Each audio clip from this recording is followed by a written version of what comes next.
SAW menyuruh kita agar berdoa setelah membaca 5 rangkap zikir masing-masing 10 kali. Allahumma hdina warzuqna wa'afina. Ya Allah, berilah kami hidayah. Ya Allah, berilah kami rezeki. Ya Allah, berilah kami afiat. Hidayah, rezeki kita dah bahas. Apa makna afiat? Hadirin dan hadirat rahimakumullah, memohon afiat ini termasuk salah satu permohonan yang penting.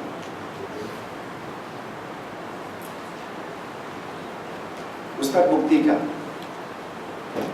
Siti Aisyah radhiyallahu anha pernah bertanya kepada baginda Rasul sallallahu alaihi wasallam, "Ya Rasulullah, apabila saya rasa malam tersebut adalah malam Lailatul Qadar,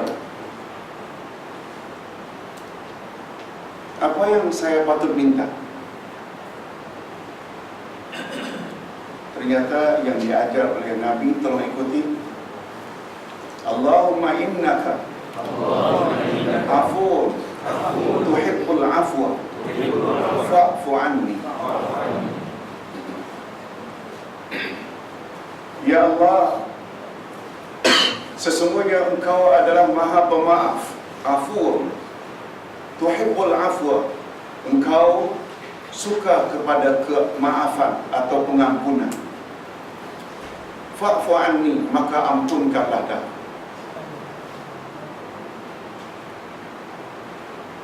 Cuma dalam bahasa bebas, afiat diartikan dengan sehat.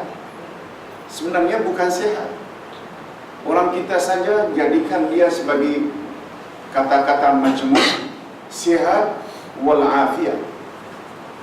Sebenarnya afiat itu terhindar dari perkara yang tak diinginkan. Bahasa bebasnya, afiat itu ampunan.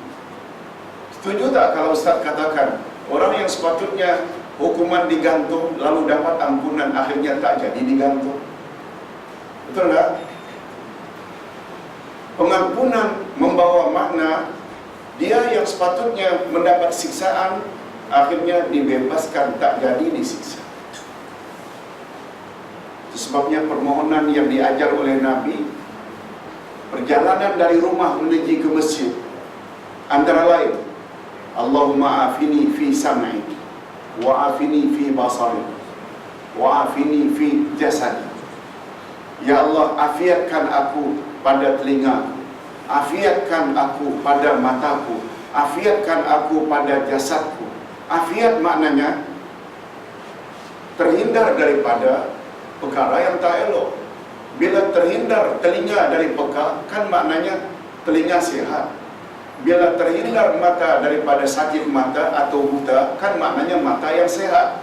Kalau terhindar badan daripada penyakit, kan dia jadi badan sehat. Terjemahan bebasnya, afiat itu dengan sehat. Makna asalnya terhindar dari perkara yang tidak diinginkan. Ingat hadirin dan hadirat, kaedah dalam Islam, nikmat ada dua. Tadi kita sebut rezeki ada dua. Nikmat ada dua. Nikmat pertama, dapat anugerah ilahi, dapat harta, dapat iman, dapat isteri, dapat rumah, dapat kereta. Semua itu termasuk nikmat tak? Nikmat. Tapi jangan lupa nikmat yang kedua. Nikmat kedua, terhindarnya seseorang daripada perkara yang tidak elok. Nikmat pertama, mendapat anugerah ilahi. Nikmat kedua, Allah hindarkan kita dari perkara yang tidak diingini. Boleh faham? Nikmat pertama, dapat anugerah ilahi, harta yang banyak, badan sehat. Nikmat kedua, terhindar dari perkara yang tidak diingini. bebas dari kolesterol, bebas dari diabetes, bebas dari hipertensi. Dan bila kita compare antara dua nikmat ini, ternyata nikmat terhindar dari malapetaka adalah lebih tinggi berbanding nikmat dapat harta. Itu sebabnya di dalam Al-Quranul Karim, kata ulama tafsir, Allah sebut dalam urutannya tertib surat Al-Fil lebih dahulu daripada surat Quraisy. Itu sebabnya mengapa urutan 114 surah, urutan surah-surah itu dia ada makna tersendiri. Mana dahulu urutan itu antara surah Quraisy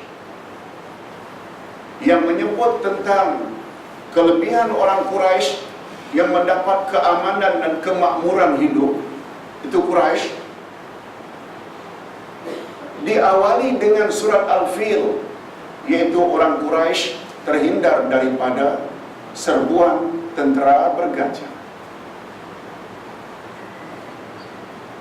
Bila ditanya mana disebut dahulu, Al-Fil dahulu, baru Quraisy. Nabi Muhammad orang Quraisy. Betul tak orang Quraisy ada kelebihan berbanding kabilah-kabilah Arab lainnya? Nikmat yang diberi oleh Allah kepada Quraisy dalam surat Quraisy, Alladzi at'amahum min ju' wa amanahum min khauf. Allah beri mereka makanan sehingga terhindar dari kebuluran. Allah beri mereka keamanan sehingga terhindar daripada rasa takut. Maknanya orang Quraisy boleh tak bahasa hari ini hidup dalam aman dan makmur? Yes. Sebelum surat Quraisy ini, surat Al-Fil. Surat Al-Fil pula menceritakan tentera-tentera bergajah dari Yaman di bawah pimpinan Abraha yang beragama Kristian untuk menyerang Makkah. Tujuannya untuk meroboh Ka'bah.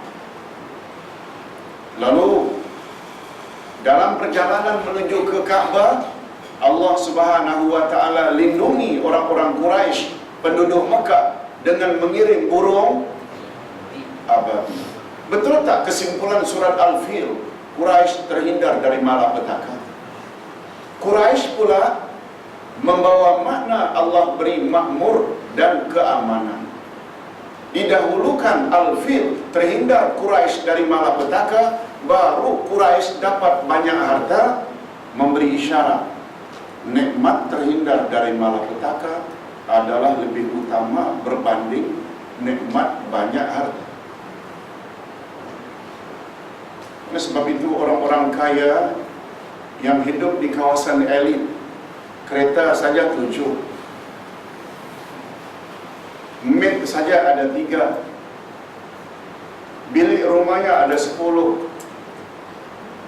tilam tempat dia tidur begitu tebal.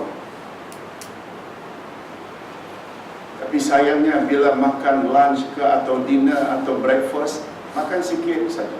Malam tidurnya pun dibawakan sakit pinggang. Ada kolesterol, ada diabetes, ada hipertensi. Sementara orang-orang yang hidup di kawasan setinggan, tak ada itu semua, free. Dia makan tenang, tidur tenang.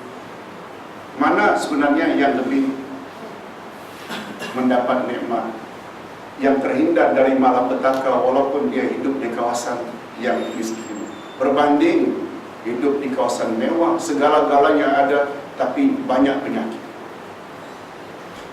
Oleh sebab itu, berbalik kepada doa yang ketiga, wa'afini, berilah aku afiat. Afiat maknanya terhindar daripada perkara-perkara yang tak diinginkan, yang dalam bahasa kita pengampunan. Membuktikan bahawa minta ampun ini sesuatu yang tidak kurang pentingnya, Aisyah begitu memohon kepada Allah agar Allah Subhanahu wa taala, maaf, Aisyah tanya kepada Rasul, apa yang patut saya baca ya Rasulullah bila saya kira-kira malam itu Lailatul Qadar? Tolong ikuti.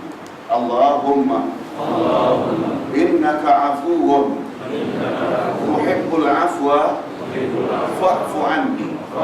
Ya Allah, Engkau adalah Maha Pemaaf, Maha Pengampun. Engkau suka kepada ampunan, maka afiatkanlah kami, iaitu hindarkanlah kami dari segala malapetaka. Hadirin dan hadirat, tazkirah kita 3 kali malam ini sekitar doa tadi. Mudah-mudahan memberi kita wawasan, memahami apa itu hidayah, apa itu rezeki, dan apa itu afiat. Tolong ulang sekali lagi doa tersebut. Allahumma hdini wa afini wa'fu anni wa a'udzu bika min dhiqil maqam yaumal qiyamah. Sekian dulu, mudah-mudahan ada juga manfaatnya. Wabillahi taufiq wal hidayah. Assalamualaikum warahmatullahi wabarakatuh.